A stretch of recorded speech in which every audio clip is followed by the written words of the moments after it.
పవన్ కళ్యాణ్ గారి ప్రాయశ్చిత్త దీక్ష గురించి కూడా కిన్నెలగా మాట్లాడుతున్నారు. ఎట్టబడితే అట్ట మాట్లాడుతున్నారు. ఒరిజినల్గా జరిగింది తప్పు కాబట్టి, నిర్ధారణ వచ్చింది కాబట్టి, ఆరోపణలకు నిరూపణలు ఉన్నాయి కాబట్టి పవన్ కళ్యాణ్ గారు ఇమ్మీడియట్లీ ఆయన తరపున అంటే ఇలానా ఇక్కడ ఏంటంటే కొంతమంది ఆర్యవైశ్య ఉన్నారు, మార్వాడీస్ ఉన్నారు, కొంతమంది బ్రాహ్మణులు ఉన్నారు, కొంతమంది చాలా రకాలుగా ఉండేవాళ్ళు అసలు నాన్ వెజ్ తినరు, నాన్ వెజ్ వండరు, నాన్ వెజ్ చూడరు కూడా వాళ్ళు. అలాంటి వ్యక్తులు కూడా తిరుమల తిరుపతి ప్రసాదం రూపంలో, లడ్డు ప్రసాదం రూపంలో వాళ్ళందరూ తిన్నారు. వాళ్ళు తినకపోగా లడ్డు తీసుకొని వచ్చి చాలామందికి పంచారు. దాని నుంచి ఇంకోరు తిన్నారు. స్టాలిన్ సినిమాలో చెప్పినట్టు నువ్వు ముగ్గురికి హెల్ప్ చేయి, వాళ్ళు ఇంకో ముగ్గురికి హెల్ప్ చేయమని చెప్పు. ఆ విధంగా అయింది పరిస్థితి. లడ్లు ఎవరినిచ్చి కరోనాలో క్వారంటైన్ పోయారు చూడు, ఒకరి తగిలితే ఒకరి అట్లా భారతదేశంలో ఆల్మోస్ట్ అందరూ తినేసినారు. హిందూ ధర్మంలో ఉండే వాళ్ళందరూ తినేశారు. అది తప్పో ఒప్పో తెలుసో తెలియకో పొరపాటు జరిగింది కాబట్టి ఒక్క జగన్మోహన్ రెడ్డి వచ్చి దానికి ప్రాయశ్చిత పూజ చేయడు కాబట్టి ఆయన ఆస్తులనే కదా వెనకేసుకునేది, అక్షంతలు కూడా వెనకే వేస్తాడు. ఆయన ఇక్కడ తగలకుండా వేస్తాడు అక్షంతలు, అది ఆయన గొప్ప విషయం. పొరపాటును కూడా అక్షంతలు ఇటు తగలకుండా ఇటు కొడతాడు. అవి పోయి వెనక కూడా పల్లెలో పడతాయి.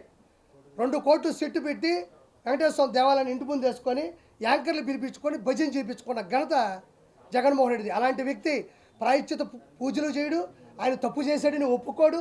ఎవడు తప్పు చేశాడో వాడు తలదించే పరిస్థితిలో లేడు. కాబట్టి వాళ్ళు చేసిన నిందని ప్రాయశ్చిత్త పూజ రూపంలో అమాయకులు, అనామకులు చాలామంది తిన్నారు. కాబట్టి ఆయన ద్వారా ప్రాయశ్చిత్త పూజ, తప్పు చేస్తే పశ్చాత్తాపడాలి, పశ్చాత్తాపానికి మించిన ప్రాయశ్చిత్తం లేదు అంటారు.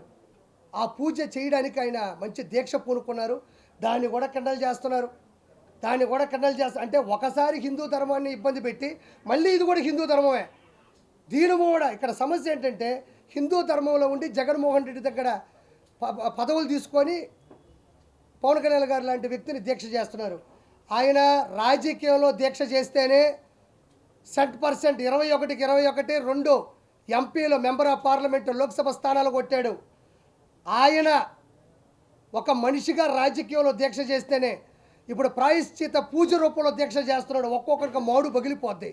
ఆయన ఎంత అకుంఠిత దీక్షపరుడో 100% సీట్లు కొట్టినప్పుడే మనం ఆలోచించాలా. ఈరోజు ఆయన వాళ్ళ కోసం చేసుకోవడంలే. దీక్ష అంటే నీరసం ఉంటుంది. దీక్ష అంటే దానికి కట్టుబడి ఉండాలా. దీక్ష అంటే నిత్య నామస్మరణాలు జపిస్తూ ఉండాలా. అకుంఠిత దీక్ష ఉండాలా. దానికి చిన్న చితక విషయం కాదు.